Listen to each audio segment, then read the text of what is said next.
안녕하십니까. 매일 아침 조간신문의 주요 기사를 딱딱 풀어서 해석해 드리는 조간딱풀 4월 30일 화요일에 인사드립니다.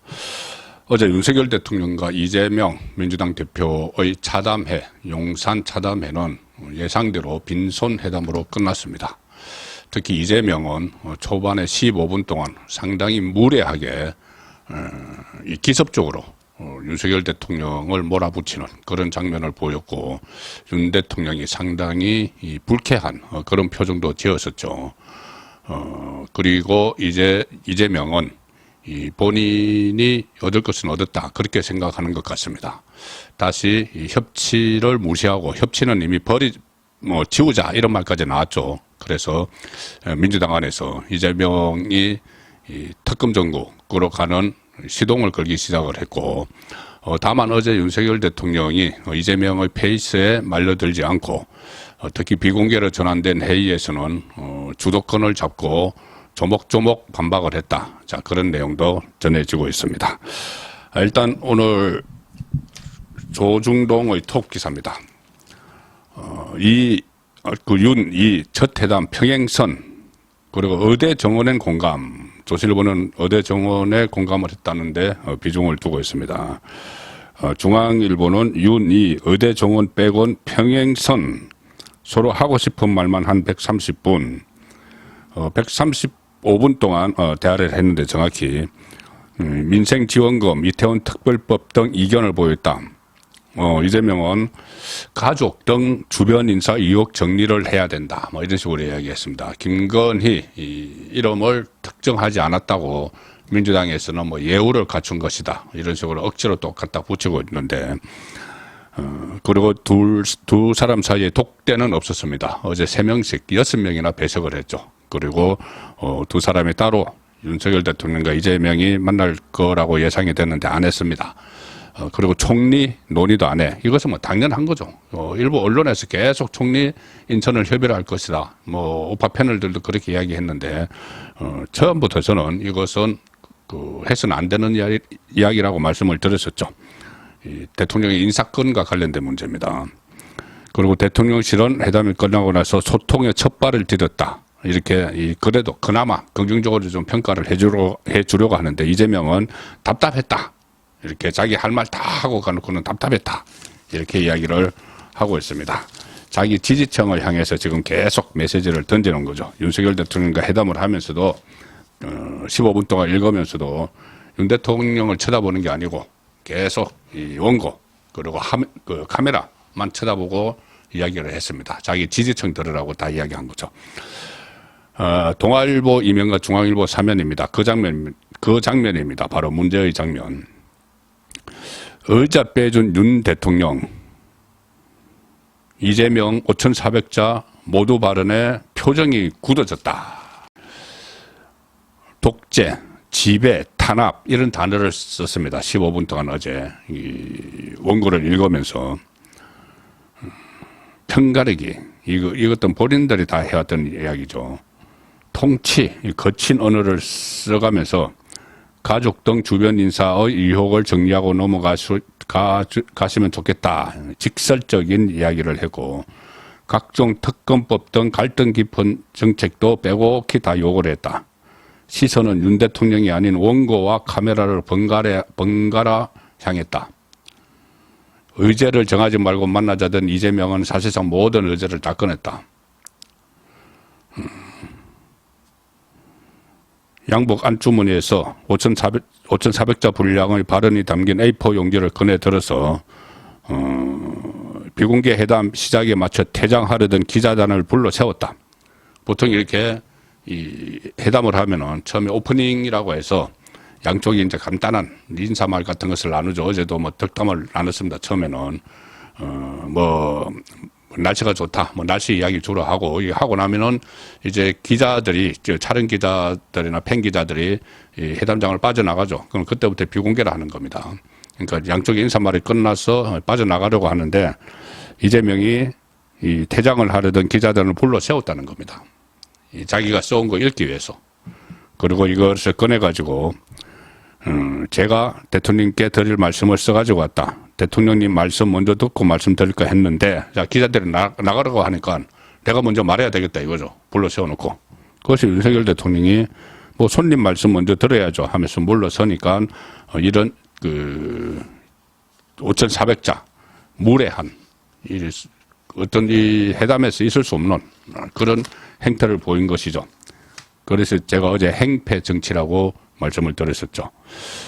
자, 그렇지만 이 비공개 들어가서는 윤석열 대통령이 대화를 주도를 했습니다. 자, 조선일보 이면 사면 기사와 동아일보 기사입니다. 이재명이 최상병 특검 대통령 가족 의혹 제기했지만 일단 윤석열 대통령은 그 문제에 대해서는 침묵을 했다. 정확히 대처를 한 거죠. 이재명 15분간 모두 발언, 그런데 비공개 대화 때는 윤석열 대통령이 주도했다. 민주당에서는 이재명이 하도 꺼내면 윤석열 대통령이 답변을 했다. 15분 대 85분 대화를 했다. 대통령실은 뭐 그까지는 아니고 발언량은 3대 7 정도다. 그러니까 비공개 회담에서 그러니까 그 공개된 이 원고를 읽을 때 15분 동안 혼자 다 이야기해 버렸죠. 그러면은 비공개 들어가면은 15분 동안 이재명이 이야기한 데 대해서 이것은 안 된다고 다 설명을 해야죠. 그리고 또 그 침묵한 부분은 뭐 특검 이것은 그 대통령 가족 의혹 뭐 이런 것은 또 김건희 여사 특검 이거는 국회에서 특검법을 처리를 할 문제지 거기 가서 용산에서 할 말이 아니죠. 그래서 거기에 대해서는 침묵을 했고 다른 부분 한 13가지를 이야기했는데 다른 부분에 대해서는 윤 대통령이 길게 설명을 하면서 압도를 해버리는 그런 장면이 있었습니다. 어제 이재명이 요구한 게 이런 것들이죠. 최상병 특검, 이태원 특별법, 윤석열 대통령 주변 인사 문제, 언론 정책 이렇게 이야기합니다. 이재명 비판 방송에 대해서 중징계를 해달라. 우리를 자기들을 비판하는 방송에 대해서. 그러니까 윤석열 대통령이 전 정부도 뭐 가짜뉴스 대응을 했다. 그러니까 뭐 그렇게 그 가짜뉴스 같으면 대응을 하지만 그거 비판한다고 어떻게 거기를 중징계를 하느냐 뭐 이런 이야기고 남북 국제관계에 대해서 이재명은 실용 외교를 요구를 했다. 그러니까 한미일 안보 동맹 이런 것보다는 중국과의 외교를 실용 외교라고 주장을 하는 겁니다. 쎄쎄 외교 본인이 이야기했던 쎄쎄 고맙습니다. 대만에도 쎄쎄 중국에도 쎄쎄 그 이야기를 지금 꺼내놓은 것이죠. 비공개 회담에서는 윤 대통령과 이 대표의 발언량이 85대 15 정도의 비율에 이럴 정도로 윤 대통령 발언이 많았다고 민주당이 주장을 했습니다. 비공개니까 민주당은 85대 15 이렇게 주장을 했는데 용산에서는 그 이재명 대표가 한 15분 정도 모두 발언을 한 이후에는 회담의 형식이 이 대표가 하두를 꺼내면 윤 대통령이 답변을 하는 식으로 진행됐는데 답변이 길었다. 그리고 이 대표 발언량이 A4 용지 10장 분량에 15분 정도에 이르렀다. 비공개 때는 자연스럽게 윤 대통령 발언이 늘어나서 대체로 7대 3 정도 발언량이었던 것 같아. 그리고 모두 발언에서 이재명 대표가 길게 민주당과 이재명 본인의 입장을 설명했기 때문에 거기에 대해서 대답을 해야 되니까 이렇게 윤 대통령이 길게 설명을 했다. 더 이상 이재명이 치고 들어갈 자리가 없었던 거죠. 이재명이 이제 그런 것을 알고 앞에 TV에 다 녹화되는 그 시점에 그 타이밍을 이용을 해서 15분 동안 혼자서 막 이야기를 한 것일 수도 있는 것이죠. 자, 이제 이 민주당의 공세가 이제 다시 시작됩니다. 이것을 이제 빈손회담, 자기들이 만들어 버렸죠. 그리고는 그것을 신호탄으로 해서 공격이 시작됩니다. 동아일보 사면기사입니다. 접점 못 찾은 135분 윤이 회담, 민주 최상병 특검법 등 다음 달 단독 처리할 듯. 야당은 유공자법 등 쟁점 법안 강행 예고, 유공자법, 뭐 동의대 그 사건, 뭐 그런 부분에 대해서도 전부 다 유공자를 인정을 해서 경찰들이 희생된 그런데도 유공자를 인정을 하는 그런 법안입니다. 그것을 강행 예고를 했고, 지금 국민의힘은 여야 합의 없이 본회의는 안 된다 이렇게 버티고 있지만은 중과부적이죠. 윤석열 대통령과 이재명 회동에 대해서 여당은 소통의 소통과 협치에 물꼬를 텄다. 이렇게 긍정적으로 그나마 이렇게 평가를 해주는데 민주당은 변화를 찾아볼 수 없다. 또 그 회담하기 전에 다 이거 예상이 됐던 이야기죠. 그리고 어차피 뭐 민주당은 특검 전국으로 일단 간다고 방향을 정해놨기 때문에 이 회담이 잘 되면 안 되는 거였습니다. 그냥 회담을 하는 이유는 이재명이 윤 대통령과 동등한 위치에서 국정을 논의하는 사람이다. 그러니까 법원과 검찰에서 나를 함부로 하지 마라. 뭐 이런 메시지를 주기 위해서 그 자리로 만든 거죠. 그 전에 8번이나 회담하자고 요구한 것도 다 그런 그 속셈이 다 묻어 있는 겁니다. 그게 전부라고 이야기할 수는 없지만은 이 부수 효과로 본인의 방탄을 노리는 그런 시도였죠. 그래서 뭐 별다른 성과를 내는 건 아예 생각지도 하지 않았죠. 민주당에서는. 그래서 이 총선 후에 좌파 진영 이제부터 곳곳에서 힘자랑이 시작되는데 이 국회에서만 그런 것 아닙니다. 외곽에서 또 정치권 안에서 여러 곳에서 좌파의 힘자랑이 시작되는데 심지어 이런 일도 있었습니다. 민주당 안에 친 이재명 조직이 더민주 전국 혁신위원회라는 게 있죠. 자, 여기서 그 명목적 강성 인물들이 그 활동을 하고 있는데, 어제 국회에서 총선 평가 및 조직 전망 논의 간담회를 열었는데 이런 말들이 나왔습니다. 어처구니 없는 이야기들을 또 했는데, 자, 조선일보 정치면 기사입니다. 이대생 성상납 막말 김준혁에게 역사 특강해달라. 친명조직 민주혁신회의 새 과시.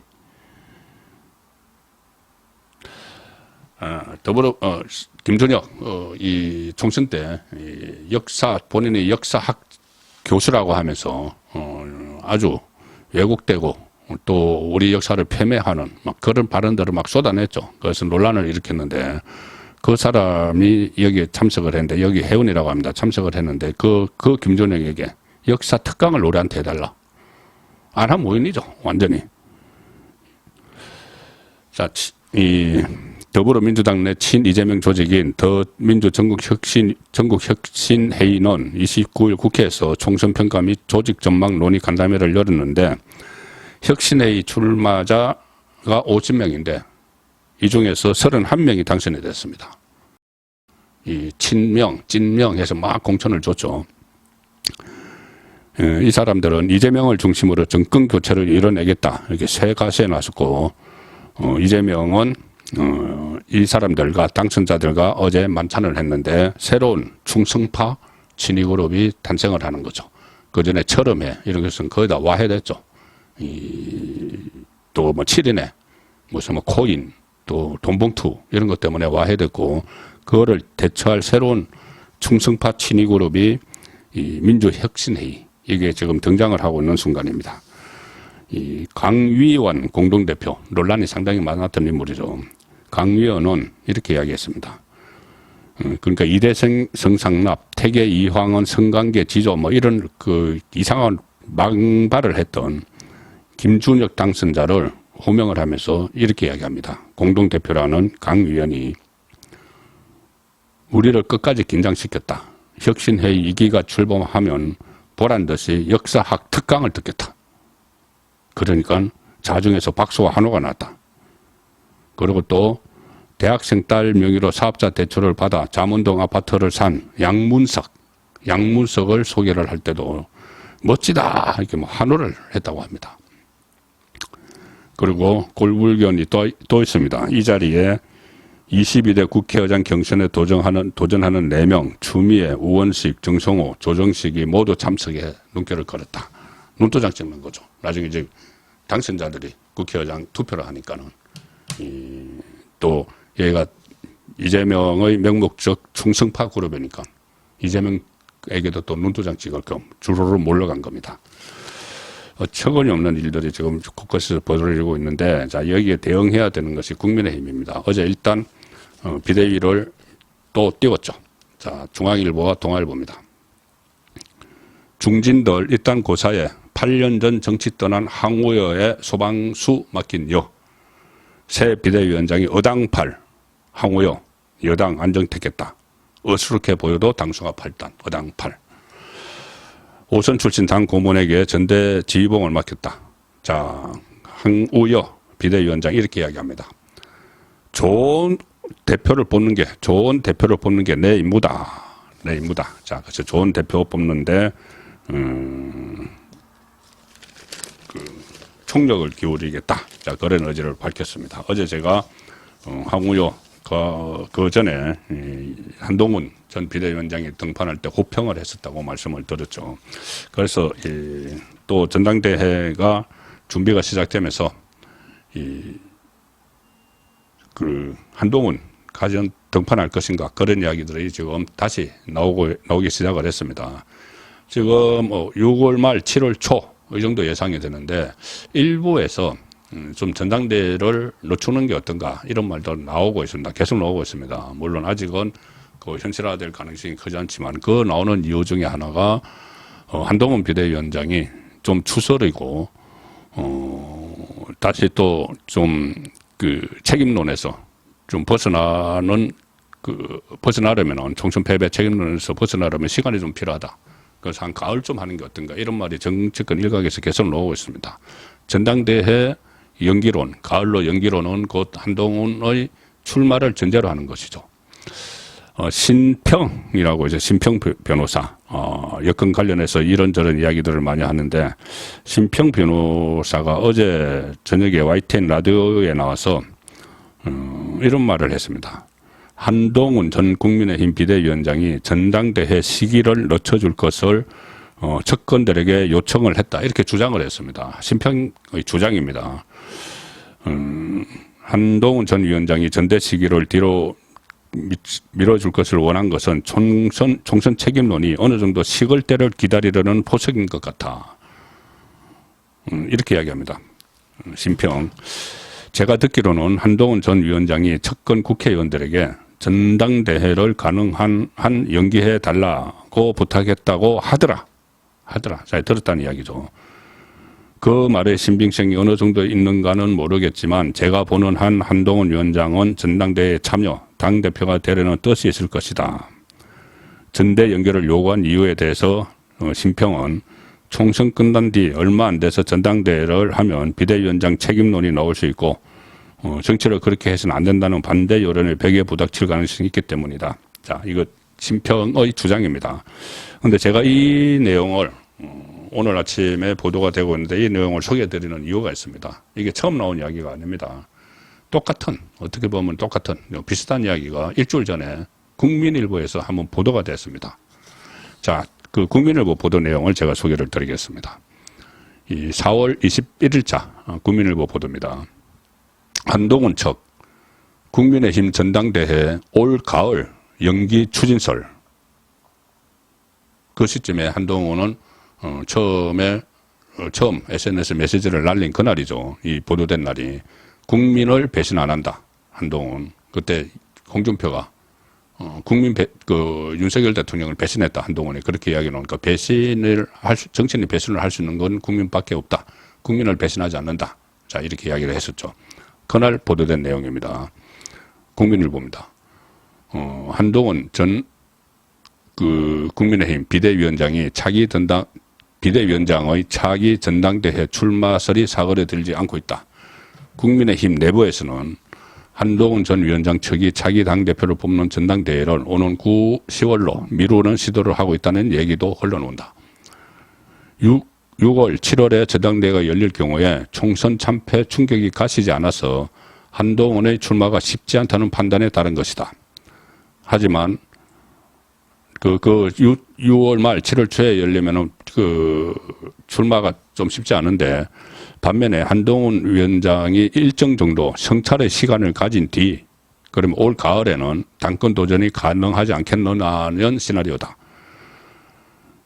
그러나 한동훈 전 위원장 측의 의도대로 상황이 흘러갈 가능성은 희박하다. 국민의힘 지도부 관계자는 6월, 7월로 예정된 전당대회 연결은 고려하지 않고 있다. 이렇게 일축을 했고 한동훈 쪽 인사도 지금은 한동훈 전 위원장을 밀어내려고 하는 사람들로 가득해서 전당대회를 미루자고 해도 그게 뜻대로 흘러가지는 않을 것 같아. 이렇게 얘기를 했습니다. 자, 그런데 어쨌든 출마 가능성, 뭐 전당대회가 연계가 안 되더라도 출마 가능성은 점점 높아지고 있다. 저는 그렇게 보고 있습니다. 분위기도 최근 상당히 많이 바뀌고 있는 것 같고, 특히 조금 전에 말씀드린 대로 이렇게 그 이재명이 이거 그 차담회 이거 다 무산 결렬시키면서 지금 특검 전국으로 들어갈 준비를 하고 있죠. 또 특검에는 조국이 주장하는 한동훈 특검도 있습니다. 한동훈 전 비대위원장의 딸 입시 문제, 그러니까 조민과 관련해서 일종의 보복을 하겠다는 그런 차원에서 한동훈 특검법을 발의를 해놓고 이거 이재명과 같이 손잡고 하자. 이재명 쪽은 이거 좀 이게 특검거래가 돼? 뭐 이런 거지만은 나중에 조국의 협조를 받기 위해서 그걸 또 해줄 수도 있죠. 자, 그래서 그리고 뭐 한동훈 특검법뿐이 아니고 지금 특검 전국, 탄핵 전국으로 이어가려는 이 초비상 상황에서는 이 한동훈 정도의 전투력이 있는 책임도 있지만은 전투력도 있는 책임을 지는 방법이 아예 그 정치판에서 사라지는 것이면 몰라도 정치를 계속 하겠다면은 지금 등장하는 것이 떳떳하다, 오히려 떳떳하다. 저는 그렇게 보고 있습니다. 그렇죠. 전당대회 지금 황우여 체제에서 전당대회를 준비를 할 텐데 연기를 하든 하지 않든 한동훈의 등판은 필연적이다. 저는 그렇게 봅니다. 4월 마지막 날 보내드린 조간 딱풀이었습니다.